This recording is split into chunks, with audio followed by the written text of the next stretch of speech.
I never imagined that my father's fate would rest in the hands of a little girl. I remember the day everything fell apart like it was yesterday. I stood frozen in the hospital corridor, the fluorescent lights buzzing in my ears, while chaos raged behind the closed doors. My heart pounded, racing in my chest like a wild animal, desperate to escape. Every second felt heavy, thick with the weight of fear and uncertainty. Amidst the panic, there she was, a child, no more than 8 years old, with wide eyes that seemed to hold the universe in them. She wore a frayed yellow dress, the kind that fluttered like a flag in the wind, but her hair was straight and unkempt, and it had tangled itself around her porcelain doll. I couldn't understand how anyone could find solace in a toy when my world was crumbling. She looked up at me, an innocent smile breaking through her confusion, a stark contrast to the anguish swirling all around. "They told me to wait," she said softly, her tiny hands clutching that doll tighter. Did she know? Did she understand that waiting could mean everything or nothing? I felt my throat tighten, a lump of dread settling there. I rushed past her, my legs shaky, onto the floor buzzing with doctors and nurses. They spoke in hurried whispers, glancing my way with pity in their eyes. I couldn't focus on their words, just fragments of panic.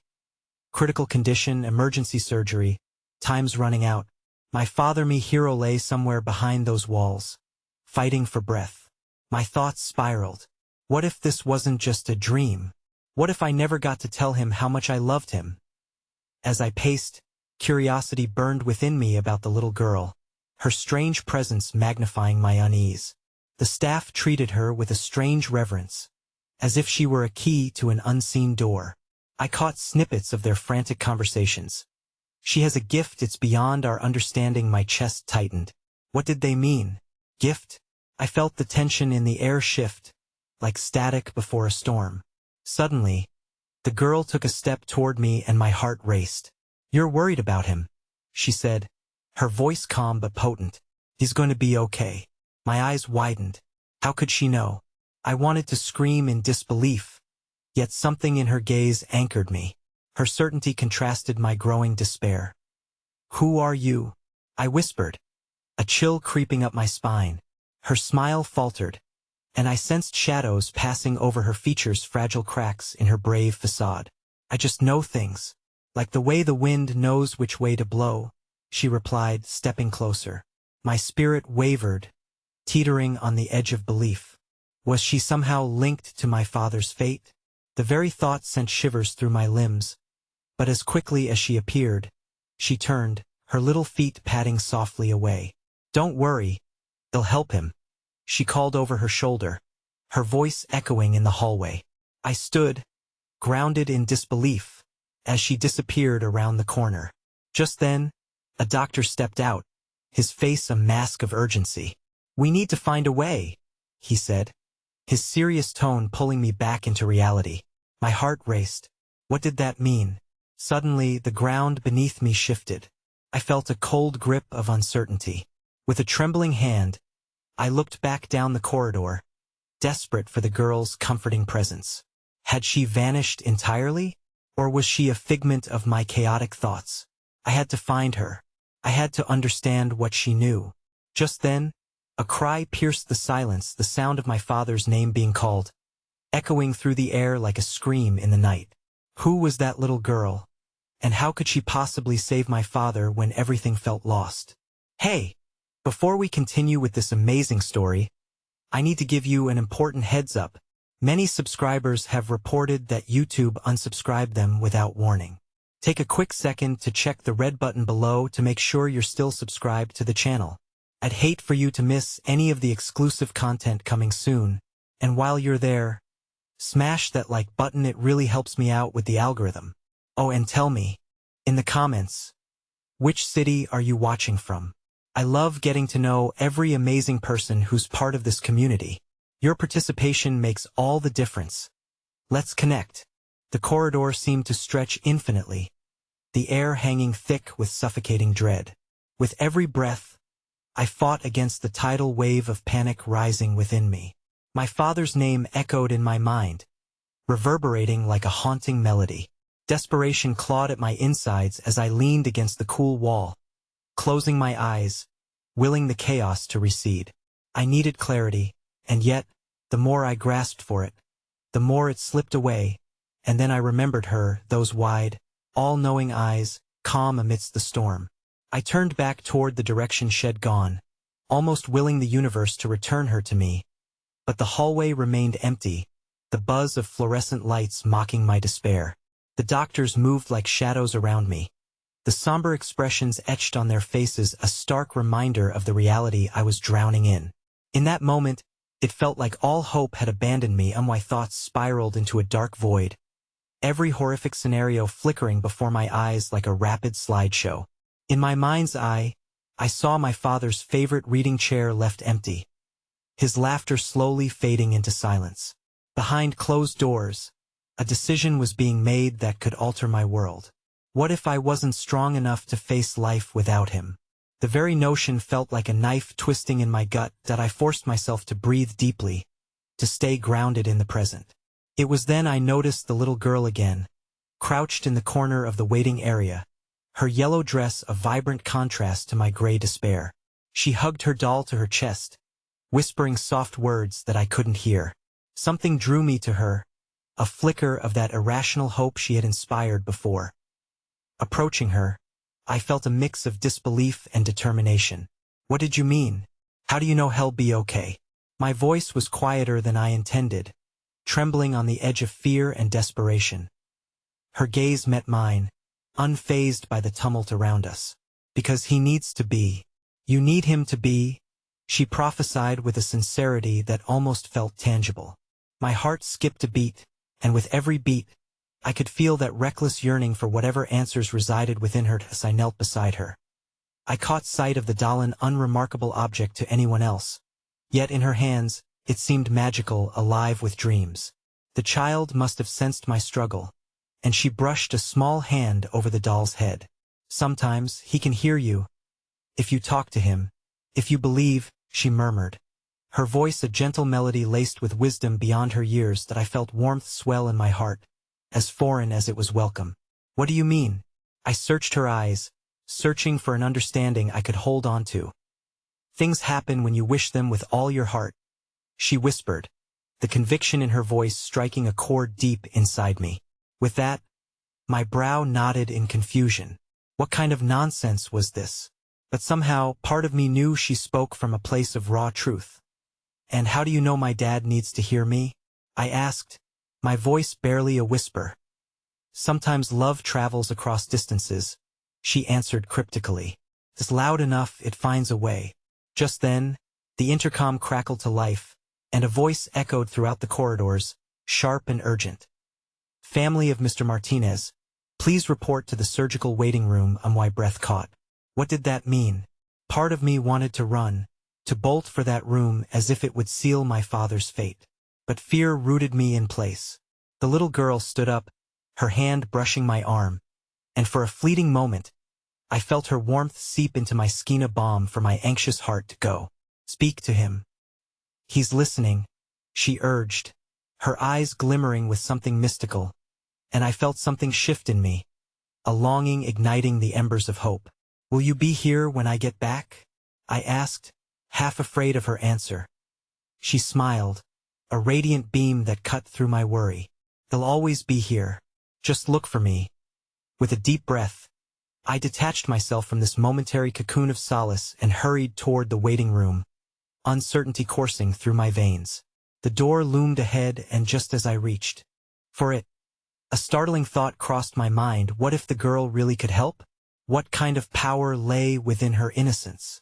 As I crossed the threshold, the air shifted again, heavy and pregnant with possibility.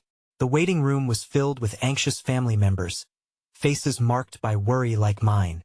And in that moment, I spotted a scribbled note resting on an empty chair, the words scrawled in erratic handwriting. "He's not the only one in danger."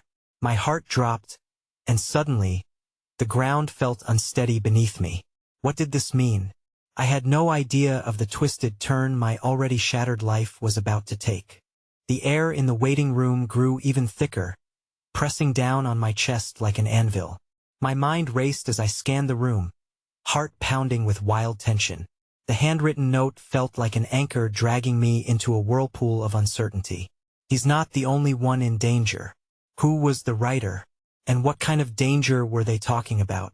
I held the crumpled paper in trembling fingers, desperately searching for clarity amidst the chaos. My instincts screamed for me to flee the room, to escape the weight of the unknowing. But I couldn't abandon the hope tethered to my father's fate. I slapped the paper down on the empty chair beside me, determined to focus on the here and now. Families milled about, some huddled together, whispering fervently. Others paced, their eyes darting nervously toward the sterile doors that sealed away their loved ones from view. As I settled into a corner, I felt an overwhelming need to connect with someone who might help me decipher the cryptic warning. Suddenly, the door opened wider than I had seen before, and a tall figure in surgical scrubs stepped out, the light behind him casting his silhouette in sharp relief. My heart raced as I took a step forward, but before I could move, another voice broke through the tide of anxiety. "Excuse me." A woman, perhaps in her 50s, rushed towards the surgeon, her voice soaked in urgency. "What's happening with my son?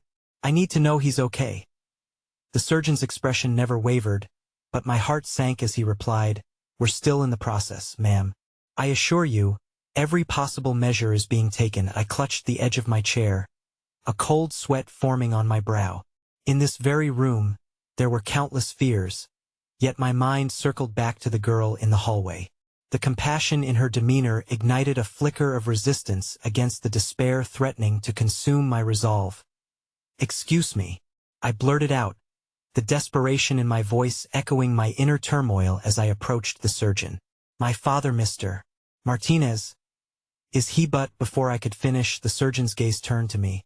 His eyes softened momentarily, and in that glance, I felt a connection, a fragile thread linking my heart to his solemn profession. He opened his mouth to speak, but an inexplicable noise erupted in the far corner of the waiting room. A child's shriek cut through the tension, rising high above the anxious murmurs. I turned to see parents rushing toward a boy who had collapsed to the floor, his face ashen. "Someone call for help," shouted a panicked father, cradling the child's head in his hands. My chest tightened. Was the danger expanding, spreading like a contagion?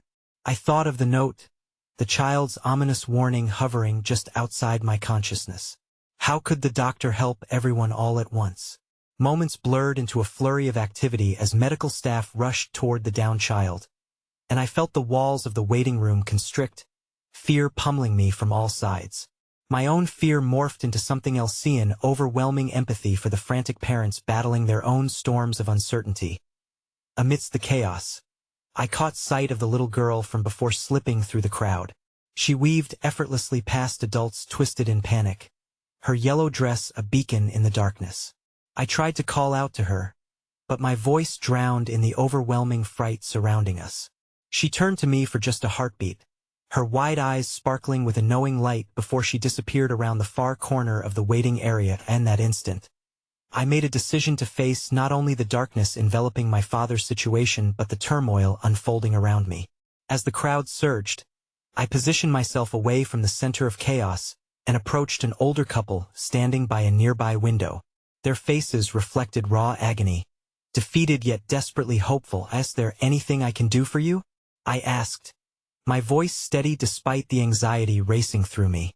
They looked at me with surprise but then smiled faintly. "Thank you," the woman said, her voice breaking with emotion.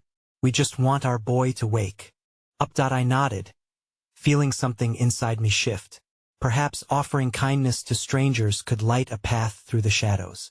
We stood together, united by the fear for our loved ones, and in their presence warmth started to grow within me. "That little girl," I began hesitantly, as I started to describe her presence. "She said things would be okay. It's odd, but I can't help but believe her." The couple shared a glance. In that moment, as we bonded in our shared vulnerability, my chest swelled with an unexpected comfort. Hope had crept in, fragile yet resilient. But just as the tender moment settled over us, the emergency room doors burst open again. Voices erupted, and I spun to see a group of doctors rushing in, tension radiating from every member of their party. The gravity of their words sliced through the chatter. "We need a code blue in the pediatric unit. Now." My stomach dropped as the phrase resonated throughout the room, extinguishing the flicker of optimism we had been nurturing. "Pediatric unit?" I echoed softly, heart racing toward dread. "Something's gone wrong," the woman whispered, tears spilling from her eyes as her husband wrapped an arm around her. I felt the world tilt again, dragging me deeper into uncertainty. As fear clutched my heart, the little girl's words echoed in my mind. "Things happen when you wish them with all your heart." I needed to find her again, to hold on to whatever glimmer of hope she had promised. But before I could act, another intrusion startled me, making everyone turn their heads once more.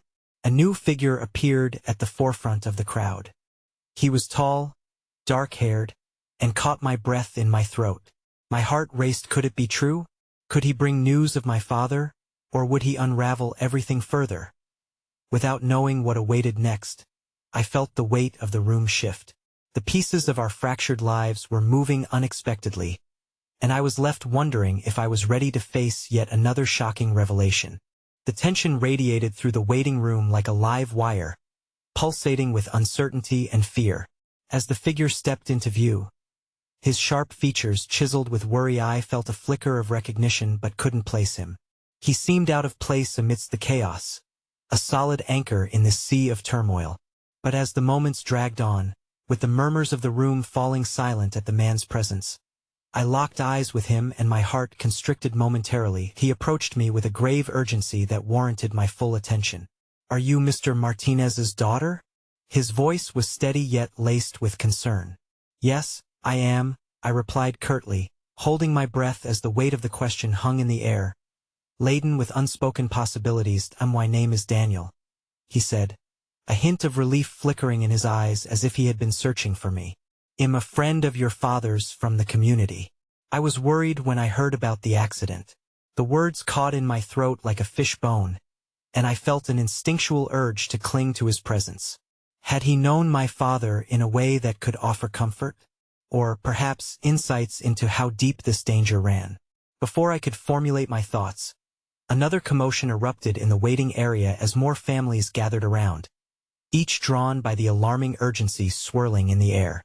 "Code Blue, Pediatric Unit," echoed through the corridors, each repetition striking like a bell tolling, announcing the arrival of unthinkable calamity. "What's happening?" I asked, barely able to suppress the tremor in my voice. "Sometimes, in these situations, things can spiral out of control," Daniel murmured, looking over his shoulder toward the distant medical personnel. "But your father's a fighter. He always was." His words, filled with somber respect, made me cling to that slender strand of hope even tighter as my heart pounded. I thought of the little girl again, the one whose presence lingered like a gentle whisper in the back of my mind. Maybe she knew something that could help. My thoughts raced. Was it foolishness to believe such certainty from someone so innocent, someone entwined in so much luck, so much danger? I needed to find her. "Can you help me?" I asked, feeling the tremors of anticipation crash within me. "Help me find her?" Daniel frowned, his brow furrowed with the weight of my request. "Who? The little girl? The one in the yellow dress?" I clarified, desperation creeping into my words. "I think she has something to share, something important." Before he could respond, a doctor appeared, her expression icy, and the urgency of her stride made my insides twist. "I need to speak with the families of those involved now." Chaos resumed as concerned families pressed forward, desperate to glean any hint of information. I pulled my attention back to Daniel, who seemed torn between helping me and deciphering the ongoing turmoil. "Just stay close," he urged quietly, nodding toward the throngs of people that pressed in around us. "I'll do my best to help you find her." With newfound determination, the two of us threaded our way through the anxious crowd. My heart raced as I spotted the boy who had collapsed on the floor. His parents were hunched over him, a monstrous wave of panic narrowly avoiding a crash into my own turmoil. The fragility of life enveloped the air. I couldn't help but wish that the little girl's innocence could wrap around all of us, shielding us from the inevitable truths we might have to face. We navigated through the fear, but she was nowhere in sight. Thoughts spun in my mind, her words weaving a tapestry of possibility. Things happen when you wish them with all your heart. I whispered it to myself, feeling a strange comfort ripple through Maya mantra to stay grounded even as uncertainty swirled around.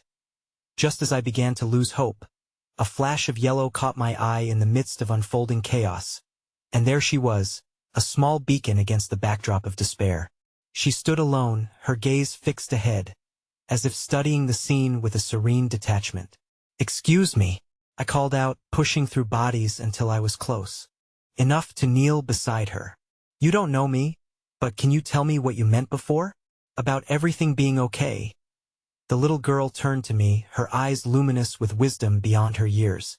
In that moment, it felt as if time froze, the world around us fading into a soft blur, leaving only her piercing gaze. "Things can get dark before the light comes back," she whispered, her voice soft yet resolute. "But you still have to believe. And when you can't, others will for you." The clarity of her message hit me like a freight train, and tears brimmed in my eyes. The world was racing around us, but I couldn't leave this moment. Encouraged by her innocence, I leaned closer, desperate to ask her everything. But a sudden loud bang sent jolts of fear racing through my body. The doors of the waiting room flew open again, and an unexpected commotion broke out. "Find the family of Mr. Martinez," shouted a nurse, her voice tinged with urgency. Before I could fully comprehend, she turned directly toward me, her pleading eyes locking with mine. "We need you to come with us." My heart sank with the kind of unfathomable tension that threatens to erupt into chaos. The gravity of the nurse's words crashed upon me, a dark undercurrent of dread mingling with flickers of uncertainty. Daniel's hand gripped my shoulder, steadying me as I stood frozen at the precipice of fate. Would I hear news that shattered my heart, or something that could lead us out of this nightmare? As I turned back to the girl, she had vanished, leaving only her echo behind. "Wait," I called out, but the words clung to my throat. I was being swept away by the tide of urgency. With every hurried step toward the doors, a real feeling of loss settled over me. I had no idea what awaited on the other side, but as I moved forward, my thoughts lingered on the little girl and the promise of light amidst the darkness. In that spiraling moment, I was afraid, so utterly afraid of what was coming next. As I followed the nurse down the stark white halls, my body felt heavy, as if each step waded through thick, suffocating fog. My mind couldn't stop racing. Fear clawed at the edges of my resolve. What if my father was gone? What if I had lost him forever? The nurse glanced over her shoulder, her expression unreadable, as though she had witnessed too many heart-wrenching stories unfold to offer solace. We turned a corner, the fluorescent lights flickering overhead, casting eerie shadows that danced along the walls. All the while, my thoughts darted back to that girl. Her soft voice echoed in my mind, urging me to believe, to keep hope alive. "Please," I managed to say, desperation nearly choking the words. "What do you know? Is it about my father?" She kept walking, her pace steady and relentless. "We need to speak with you first before any news is shared." Each syllable she spoke felt like a lead weight, plunging deep into my gut. The truth hung in the air like heavy smoke. I could sense it, taunting my uncertainty. Finally, we reached a room. The nurse stopped outside the door, her hand resting on the handle. "Just a moment. I need to prepare you." A knot tightened in my throat. I turned to Daniel, who had followed closely behind, his brows knitted with concern. What if it's terrible? He stepped closer, his gaze steady, a warm reassurance amidst the storm. "Whatever it is, you're not alone. I'm here." I clung to his words, but the lingering doubt still wrapped around my heart like a vice. At that moment, the nurse opened the door, gesturing for us to enter. With trepidation, I stepped inside, my heart pounding a frantic rhythm in my chest. The room, sterile but filled with urgency, was anchored by the presence of a doctor who stood before my father, cloaked in shadow and light. His familiar form lay pale against the starkness of the hospital bed, and the sight sent a fresh wave of panic crashing over me. I approached cautiously, as if fearing the sight could shatter what was left of my resolve. Mr. Martinez, Dr. Ellis, the physician began, his voice low and measured. An unsettling calm introduced into the room. We need to discuss your father's condition. The words barely registered. I could only see the gentle rise and fall of his chest. Felt surreal. He looked like he was simply asleep, but the truth loomed heavy around us like a shroud. What's wrong with him? I asked, struggling for control, my voice barely a whisper. The doctor hesitated, allowing the silence to stretch. He suffered severe trauma and is currently in a critical state. We're working diligently to stabilize him, but we have serious concerns. With each word, I felt the ground beneath me tremble. What do you mean? Is he going to be okay? Dr. Ellis looked directly into my eyes, the sorrow in his gaze more telling than any words he could utter. It's too soon to tell. We need to monitor him closely. His situation is precarious. The room began to spin. The walls closed in on me. My father had always been my anchor, the solid ground beneath my feet. And now he lay at the mercy of uncertainty, slipping further away with each passing moment. Can I talk to him? The question slipped from my lips, raw with hope and desperation. The doctor's face shifted, surprise mingling with compassion. You can speak to him, but be mindful that he may not respond as you hope. As I leaned in closer, an overwhelming wave of emotion flooded through me. Kneeling beside his bed, I grasped his hand, squeezing gently, feeling the warmth that still lingered beneath his skin. Dad, it's me, Sophia. I'm right here. Please come back to us. The silence was deafening, punctuated only by the soft beeping of the machines that monitored him. I wanted to scream, to shake him awake, but all I could do was hold his hand, searching for the faintest flicker of recognition in his stillness. Suddenly, a soft knock broke the intense atmosphere. The door opened, and in walked a nurse carrying a small package. "Excuse me," she said, her tone optimistic. "I thought you might like to see this." I turned, confused. "What is it?" "Your father insisted on sending it to you. It may just bring a little comfort." As she handed it to me, I unwrapped the tissue to reveal a delicate bracelet, handmade and woven with small charms each representing a memory. My heart swelled as I traced my fingers over the tiny trinkets, each one reminiscent of a summer spent at the lake, making memories that felt a lifetime away. Before I could appreciate how this gift might bridge the distance between us, the intercom overhead crackled and blared, "Emergency! All hands to the ER. Code blue." The nurse's demeanor shifted, urgency igniting the air, as I felt her presence fade from the room. My grip on the bracelet tightened as the terrifying realization struck me. "Daniel!" I shrieked, spinning to find him, but he was already racing to the door, worry etched across his features. I could hear the chaos outside, voices frantically calling for help, hurried footsteps echoing against the tiled floor. "Stay with me, Dad," I whispered, fighting back tears as I held the bracelet tightly against my chest. The weight of this new storm pressed down on me, swirling with dread yet igniting a fierce determination. Even in this moment, with my father's fate uncertain and a world spiraling out of control, I couldn't let fear consume me. I had to believe. And then, just as my resolve renewed, the nurse returned, an anxious glint in her eyes. "We need to talk about his chances, Ms. Martinez," but before she could finish, the earth shifted again, and my heart dropped as I heard a familiar, unresolved voice behind me. "Did you find her?" It was the little girl, her yellow dress shining under the hospital lights, and she stood there, vulnerable yet powerful, rooted amid the chaos. My breath caught, a gust of hope racing through me as I met her gaze. "Things can get dark before the light comes back," she once said, and now the question hung, heavier than ever: what light would follow this? The little girl's presence felt otherworldly amidst the sterile chaos of the hospital room. Her wide, innocent eyes held an unsettling mixture of wisdom and vulnerability, and for a fleeting moment, her warmth enveloped me, pushing back the shadows that threatened to consume my heart. "Did you find her?" I stammered, my heart racing at the absurdity of her question. Here I was, standing at the precipice of despair, and yet this child had seemingly stepped from the pages of my memories, clad in a yellow dress that danced with the light. "Not yet," she replied softly, her voice a gentle breeze that cut through the suffocating heaviness. "But she knows you're here. She can feel it, you know?" Though confusion swirled within me, I couldn't deny a flicker of hope igniting once more. "Who are you?" I asked, my curiosity piqued. "Why are you here? I'm just a friend." "Sometimes friends come to remind you of the light," she answered, her gaze unwavering. "You have to believe. When things seem darkest, the light is often just around the corner."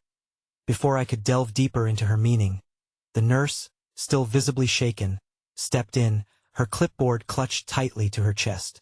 "Excuse me, but you shouldn't be. She's my friend," I interrupted, not wanting to let go of this warmth, this strange connection that pierced through my veil of despair. The nurse hesitated, measuring the situation with a cautious glance between the girl and me. "It's important you stay focused on your father's situation right now," she said gently. "I understand this is confusing, but no," I asserted, my voice stronger than I expected. "Maybe she's right. It's not just darkness. I can feel him fighting. I have to believe he's still with us, that he can hear me." The nurse's expression softened as she drew in a breath, and I could see the flicker of hope in her eyes too. "We'll do everything we can," she promised before stepping aside, leaving me alone with this radiant stranger. The girl never took her gaze off me, her presence enigmatic yet reassuring. "He's still there, you know," she said softly, looking toward my father. "He just needs to remember. Keep talking to him. The heart listens, even when the mind doesn't." Returning my attention to my father, I squeezed his hand again, anchoring myself in the moments we had shared throughout our life, the little lessons he taught me that filled my veins with an unwavering strength. "Dad, it's me, Sophia," I whispered, my voice thick with emotion. "I don't want to live in a world without you." "The lake, remember the day we caught fireflies? The sky was ablaze with stars, and you told me each light was a dream waiting to be caught. I need you to come back, to help me catch those dreams again." As I spoke, I could feel the weight of the words as if I were sending tendrils of hope toward him, wrapping around his heart. The girl watched silently, her presence grounding me, even in the tumult of uncertainty. The beeping machine seemed to synchronize with my heartbeat, each sound serving as an anchor back to the present. Suddenly, the door swung open again. Daniel burst in, his face flushed and eyes wide with concern. He paused, momentarily taken aback by the sight of the girl. "Sophia, what's going on?" "Just someone reminded me of the light," I replied, my voice trembling but steady. For a brief moment, we shared a look the kind that spoke volumes, a silent mantra of support and love amid the chaos. Daniel stepped closer, taking my free hand while his eyes flickered between me and the child. "We'll get through this together. Okay?" "Yes," I breathed, finding strength in his warmth. "We just have to keep talking to him." The little girl suddenly took a step toward Daniel, her hands clasped in front of her. "You know what you have to do, right? Make him remember." There was a challenge in her voice, a call to action that resonated within me. Daniel looked at me, confusion clouding his expression, but I could see a flicker of understanding dawning in his eyes. "What do you mean? Remember what?" I met the girl's gaze, and the grounding comfort from before surged through me again. The memories, the unconditional love we shared, we have to bring those back to him. And for the first time, my mind raced back to those cherished moments, not just the fireflies, but the laughter, the quiet evenings spent huddled together over board games and silly stories, my father's humorous impressions of characters he created on the spot. "Dad, do you remember that time you pretended to be Captain Pirate? You made us laugh until we cried." The machines beeped louder, a heightened intensity in their rhythm, but I couldn't falter. I summoned the courage of each cherished moment, speaking them into existence. I could feel the girl's presence merging with my own, her smile urging me onward. This was what hope felt like. Suddenly, Daniel's voice joined mine, echoing the memories that coursed between us. "Or the time we built that terrible fort out of couch cushions, and you pretended it was the most sophisticated castle ever?" In that instant, the remarkably fragile air in the room shifted. The memories floated freely around us, tangible and warm, binding us together. Then, as if beckoned by the recollections, my father's fingers twitched under my grip. My heart lurched, time stretching as I braced myself. "Sophia?" The strained whisper emerged, raw and cracked. It was as if he had clawed his way back from the edge of oblivion, and a new wave of emotion crashed over me. "Dad." My voice broke, filled with exuberance and disbelief. "I'm here. You're safe." Before I could fully grasp the magnitude of the moment, Dr. Ellis dashed back into the room, a flurry of urgency swirling around him. "We need to check his vitals immediately," he commanded, moving swiftly to my father's side. The girl stepped back, watching with an intensity that belied her small stature. Just as the doctor began his assessment, I caught a glimmer of movement out of the corner of my eye. Then it happened. My father's eyes blinked open, slowly focused, and connected with mine. But before I could fully celebrate this miraculous moment, the air seemed to crackle with an unspeakable tension. "Where is your mother?" The words of my father fell heavy, veils of dread enveloping me again like an unwanted blanket. The little girl tilted her head, her expression now shadowed, as if she carried secrets I wasn't yet ready to face. I knew then, in that pivotal instant, that the light I had grasped so desperately held not only warmth but the power to reveal the darkness lurking just out of sight. Unraveling memories were interwoven with uncertainty and unspoken truths awaiting their time to rise. "Dad, but as I stood on the precipice of a long-feared truth, the girl turned her gaze outward, as if sensing something ominous approaching. "I can help you find her," the girl whispered, transcending the chaos and uncertainty like a glimmering thread in the fabric of my fear. But now I was left wondering, what would I uncover if I reached for that light? The hospital room buzzed with tension, time stretching into a suffocating moment as my father's weighty question hung in the air. The stark fluorescent lights seemed to dim, shadows snaking into corners where only warmth had resided moments before. I felt Daniel squeeze my hand tighter, and in that grip, there was a flicker of determination and unspoken pact that together we would face whatever lay ahead. "Where is your mother?" my father repeated, each word a piercing dagger of truth, unraveling the threads I had so meticulously woven around my heart. I opened my mouth to speak, but no sound came. How could I voice the turmoil, the fear that seeped through every fiber of my being? "Dad." I stumbled over my words, the girl's presence now a gentle but firm anchor amid the turbulent sea of my emotions. She stood there, wide-eyed, seemingly aware of the unspoken pain that loomed between us. It was as if she held the keys to a door of revelations that I wasn't sure I was ready to open. "Maybe it's not the right time," Daniel said softly, his voice a warm balm against the rawness of my heart. But my father's gaze was demanding, a silent plea for the truth to surface, for the shadows haunting our family to be acknowledged. The little girl stepped closer, her tiny frame becoming a beacon in my world of uncertainty. "You can't hide from the truth, Sophia," she whispered just for me, her words wrapped in a wisdom beyond her years. "Sometimes you need to let it out to let the light in." I closed my eyes, inhaling deeply, trying to gather the fragments of my strength. The whisper of her presence encouraged me, and for the first time, I felt a surge of courage rising within me. She didn't make it, Dad," I finally admitted, the floodgate of emotion pouring forth. "The accident, it was too much, and we didn't get to say goodbye." A heavy silence fell upon the room. My father's eyes widened in disbelief, the despair etched deep within his features. But there was something else, a flicker of understanding dawning with the pain. My heart ached as I realized how necessary it was to share this burden, how it was weighing down not just me, but him as well. I was so afraid to tell you, Dad. I didn't want to add to your pain." My voice trailed off, the churning of emotions overwhelming as I fought to maintain composure. But as I spoke, the little girl stepped forward again, reaching up with her small hand. "He needs to see you." The newfound urgency in her voice startled me, pulling me out of my spiral of guilt. "You both need to find the light again. Together." My father blinked, processing my words even as I continued with trembling cadence. "It's been so hard without you both.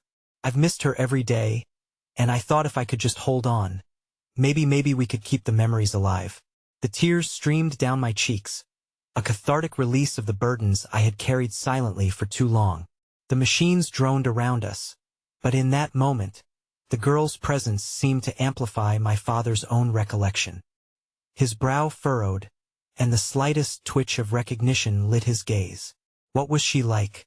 he asked suddenly, each word weighed down with fragile hope. My breath caught. This was the moment I'd longed for. I nodded toward the girl as if she were guiding me along the path of my own memories. "She was full of laughter, and she always gave the best hugs," I began, my heart swelling with the love we had lost. "Her smile could light up the darkest days. Do you remember how she loved to dance in the kitchen while making pancakes?" As I spoke, the little girl swayed gently to an unseen rhythm, embodying the freedom and joy my mother once brought to our lives. "Yes," my father finally murmured, a flicker of a smile attempting to break through the grief. "She had a knack for turning everything into an adventure." With every word, I saw him respond, saw the barriers he had built around him begin to crack. "And you?" he asked, his voice trembling. "What adventures have you had, Sophia?" I leaned closer, my father's hand still in mine, wanting him to feel and believe. "I've tried to be strong, Dad. Kept dreaming of us, of the things we used to do. I don't want to lose those memories, but I'm scared." The girl nodded sagely, her small face imbued with empathy, her eyes glimmering like stars in the dark. "It's okay to be scared. But you both have to face the darkness together," she insisted gently. "Hold on to each other, even when it hurts." The weight of her words hung in the air, a promise of connection, of love continuing beyond the shadows. It was the heartache that bound us together, but the love that would ultimately see us through. As I glanced back at my father, I noticed a wellspring of vulnerability in his expression. "I can't do this alone," he confessed, his voice barely a whisper. Yet the truth rang out sharply. All at once, I felt the room shrink around us, the walls closing in, a profound realization dawning over both of us. "I don't expect you to," I replied, my own voice steady even amid the tumult of sheer emotion. "We have to rely on one another. Mom wouldn't want us to forget her, or to face the rest of our lives without building new memories." The machines began to beep urgently again, but amidst the cacophony, I felt a warm rush of light wash over USA Vision of the sunlight filtering through the trees by the lake, illuminating a path filled with the promise of new moments waiting to be captured. But then, just as we began to draw closer, the door swung open again, and a figure stepped inside. It was someone I hadn't anticipated, a visitor from my past, someone who would undoubtedly change everything. My breath caught in my throat as I recognized the tall silhouette, a familiar face marked by the trials and tribulations of our shared history. "Is everything okay?" The voice rang out, and I instinctively knew that the question wasn't merely for my father's sake. It was a challenge to the fragile foundation I had just begun to reconstruct. Suddenly, an icy grip of fear sank in, knowing that with this new revelation would come more chaos, more uncertainty. Would our tentative steps toward healing be derailed? Would the darkness I longed to confront surge back in with fresh fury? "I never imagined our family would rest in the hands of a little girl," I whispered to the air, anxiously awaiting not just the response, but to see whether the light could withstand the glow of anything that lurked outside the door. The moment hung suspended in the air, charged and electric, as I stared at the figure in the doorway. Shadows danced across their features, but the familiarity was unmistakable. It was Leo, my childhood friend, the one who had vanished from my life after everything went wrong, after promises of forever crumbled like dry leaves. What was he doing here now, of all times? Leo. The name slipped from my lips in a half-hearted whisper, heavy with disbelief. My heart raced as confusion twisted inside me. I should have felt relief, should have felt anything other than the tidal wave of emotions crashing over me like a storm against a cliff. "Hey, Sophia," he murmured softly, his gaze flickering nervously between me and my father. "I heard I had to come. I'm so sorry for your loss." His words fell gently into the stillness, but the graveness of the situation hung like a shroud over the room. My father shifted, breaking our shared gaze, his silence thicker than the air around us. The little girl beside me, who had been so poised and wise moments ago, looked back and forth between us with wide, curious eyes as if sensing the depths of unspoken history that had suddenly rushed back upon us. "Why are you here?" I managed, the tension straining my voice. "Did you know the news? Were you even aware of what's happened?" My chest tightened, the feelings I thought I had buried igniting with fury and confusion. The last I'd heard of Leo was years ago, when everything felt carefree, innocent before loss had wrapped its dark tendrils around my heart. "That I came to pay my respects," he said, swallowing visibly and stepping further into the room. "I was too late. I didn't know how to then. What's the point?"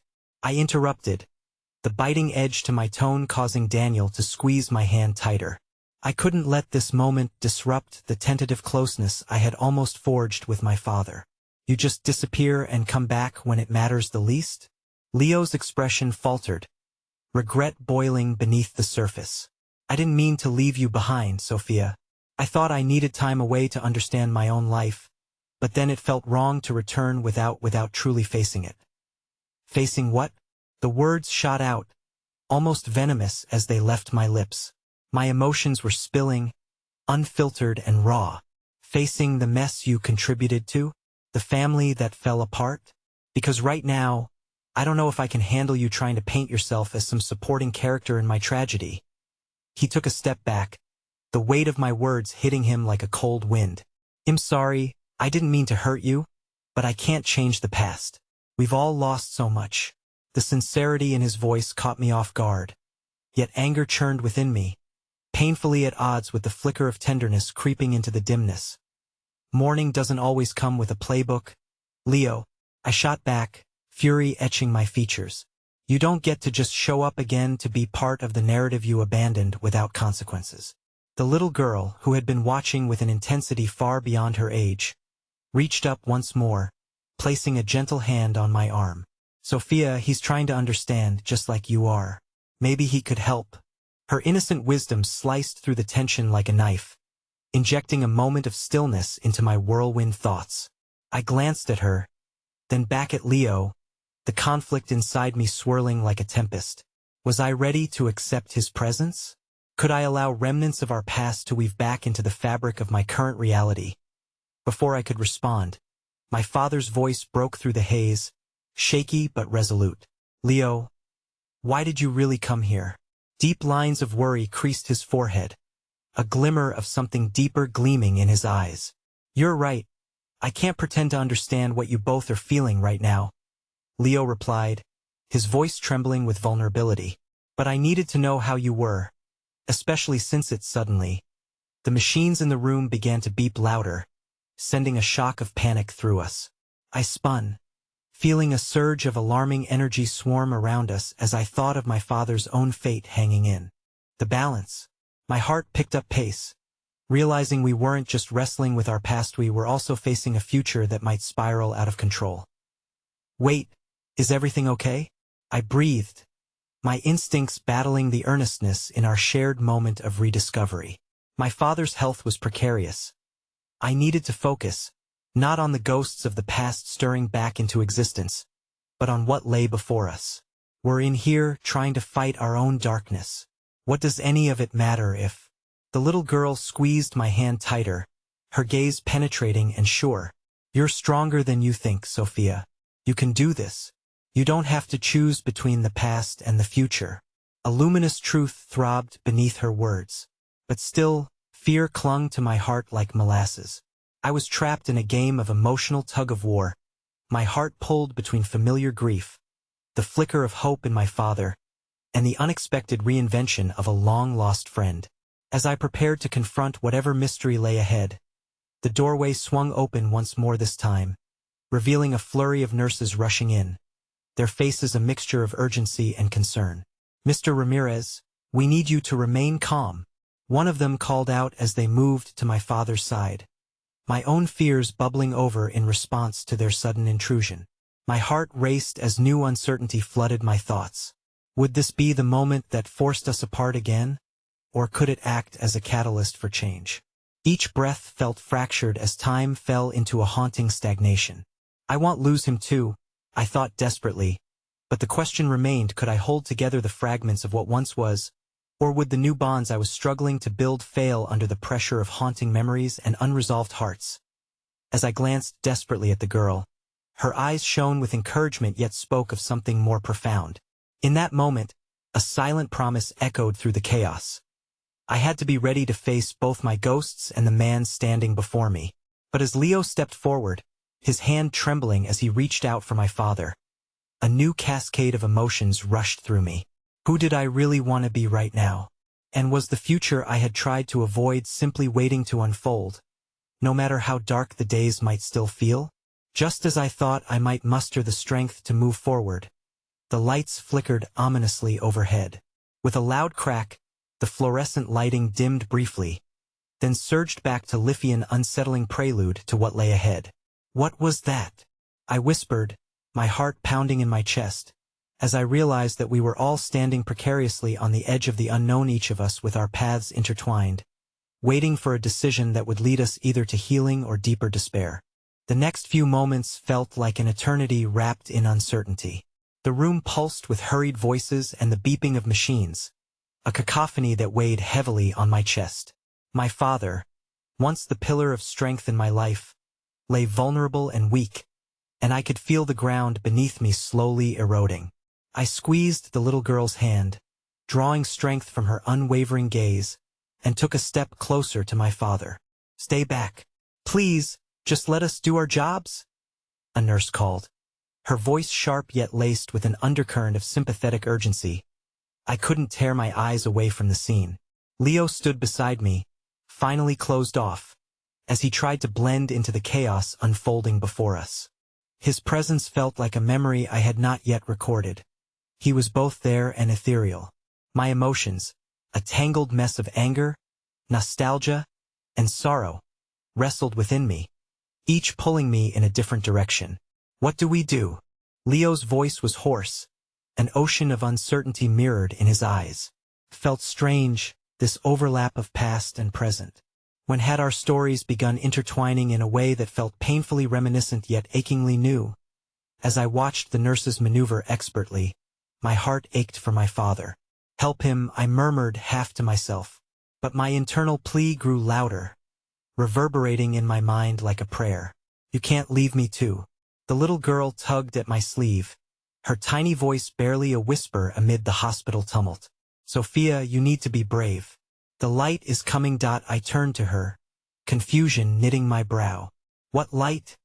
With unwavering faith, she pointed towards the window. The morning light, the stronger than all this darkness.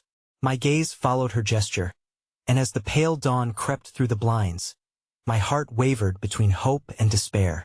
Anger clawed its way up from the pit of my stomach. Why was a child the one offering solace? Why couldn't I be the steady support my father needed right now?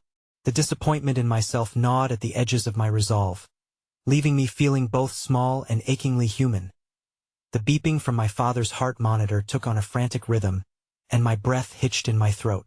The nurses rushed to action, calling for a doctor, and I felt immobilized by fear. Is he? I barely choked out the question, the words thick like syrup in my mouth. The little girl stepped closer, her hand still in mine, grounding me. Remember the light, Sophia, she urged. Just then, a doctor burst into the room, his presence commanding and immediate. What's happening?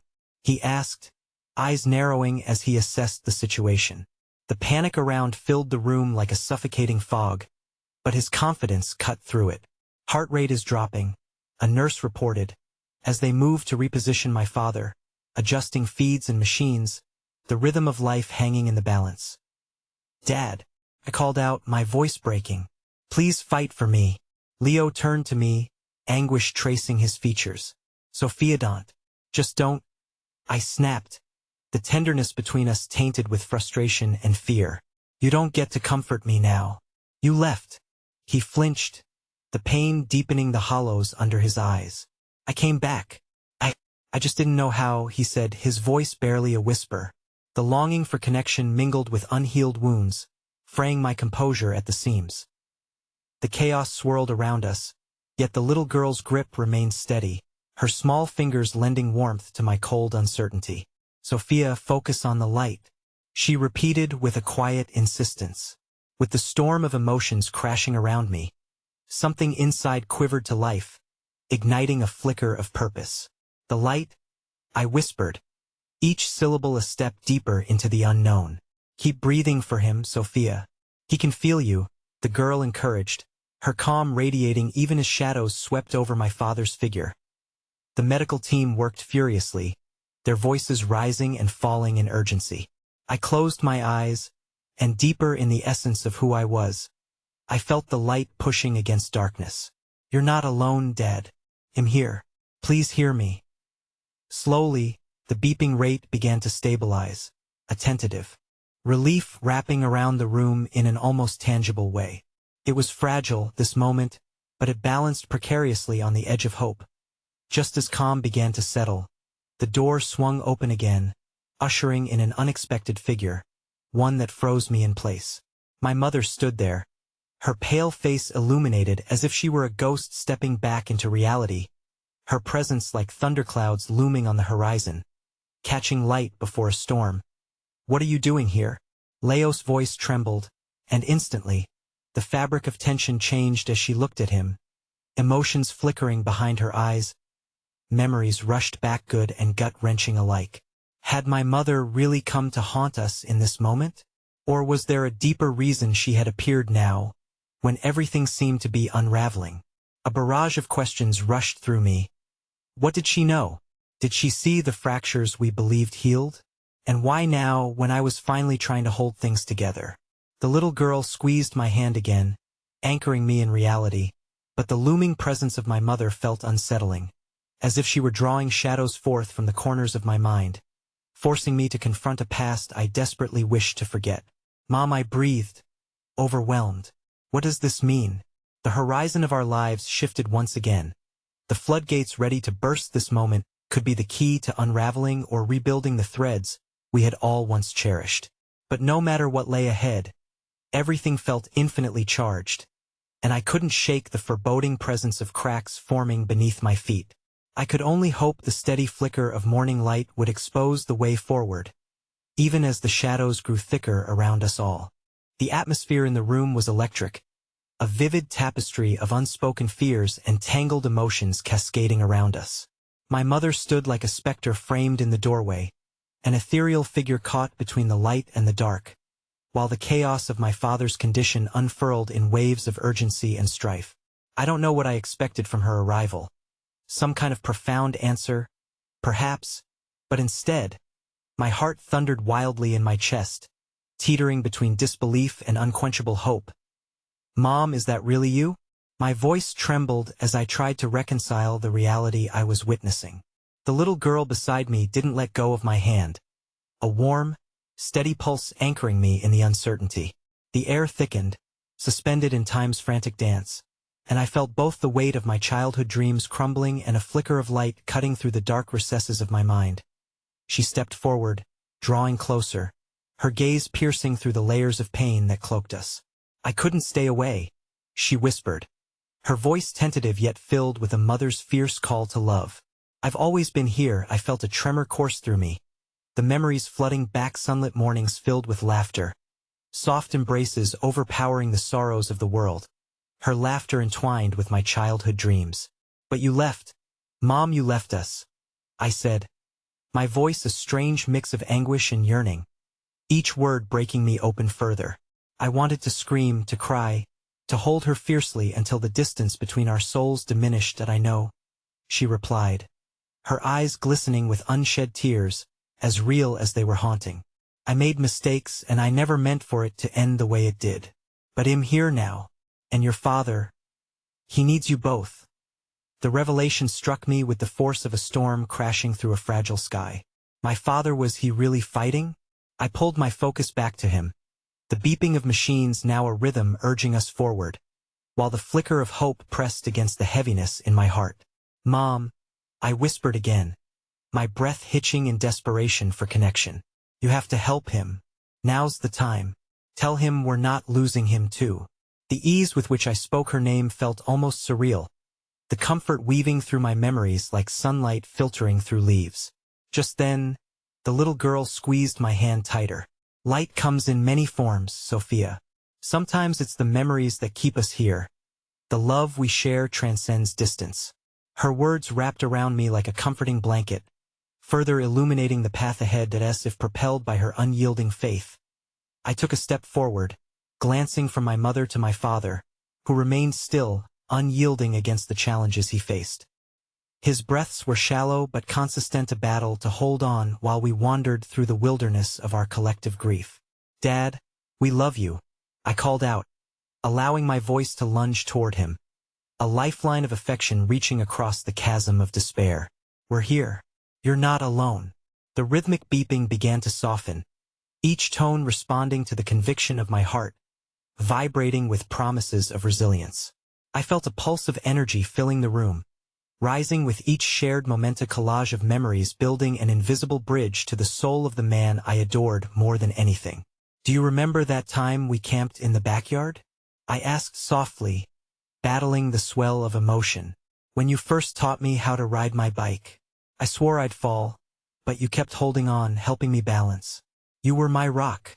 The air shifted as my memories danced through fog, the heart monitor suddenly mirroring the close proximity of hope. The light flickered brighter with every fond recollection.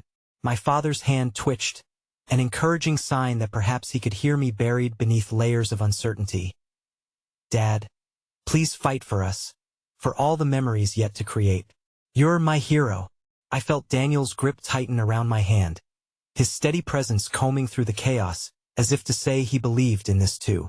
My mother moved to join him, the shared connection between us, tinged with skyward hope, pulling together the strands of our broken family.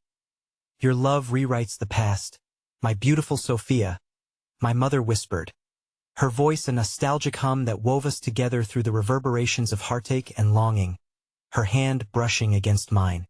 I turned to gaze toward her, seeing the truth glimmering in her eyes, igniting something fierce within our fragile union, this cycle of care and tenacity.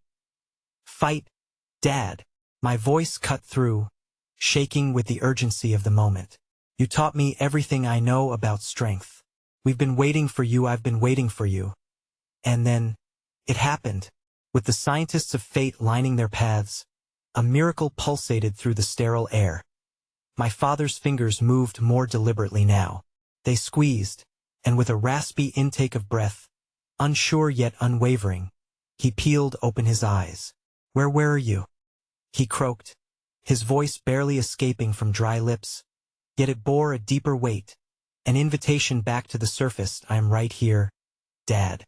Always," I said, tears cascading down my cheeks, born of gratitude and love unyielding. The moment was profound, spanning the dimensions of anguish and joy, a reconciliation with the past and a promise for the future. The chaos in the room gradually dimmed, giving way to a serene, unwavering presence. I noticed the little girl, her eyes twinkling like stars, lingering at the edge of the scene, her warmth a lighthouse guiding us through the storm. "Remember that light?" she reminded me softly, just before she began to fade into the background, her role an unspoken promise. "Dad?" My voice trembled, fear waning as I witnessed the life returning to him. The weight we'd carried for far too long began to lift, drifting into an air tinged with hope, and the strength of familial bonds slowly wound themselves back together, binding us in unbreakable unity. The resolve within me surged stronger than ever, fueled by the intertwined legacy of love that thrummed beneath the chaos. "Whatever happens, we fight together, as a family," I declared, as if solidifying an oath forged from our ancestral attachment. A candle lit in the darkness of our shared sorrow, a knowing smile teased at my father's lips, and I could see the depth of his love reflected in his gaze. "You brought me back," he murmured, and by his side, I felt my mother squeeze my hand, tethering the fragile foundations of our family as we ventured toward the light as the dawn unfurled beyond the window, chasing the darkness away with golden fingers. I whispered words that carried the weight of my heart. "I love you both, and nothing can tear us apart again." And in that profound moment, the past began to dissolve, embracing us with its warmth and invitation to rebuild, to rediscover the beauty that had once defined us. Together, I whispered softly, united in love as we ventured toward the horizon. "Where light remains indomitable, revealing fresh chapters ahead, stitched delicately from the fabric of our shared journey. Where there's light, there's always hope, echoed in the chambers of my heart, and I knew, as our laughter began to fill the room once more, that we would navigate through whatever storm lay ahead together, as a family reborn.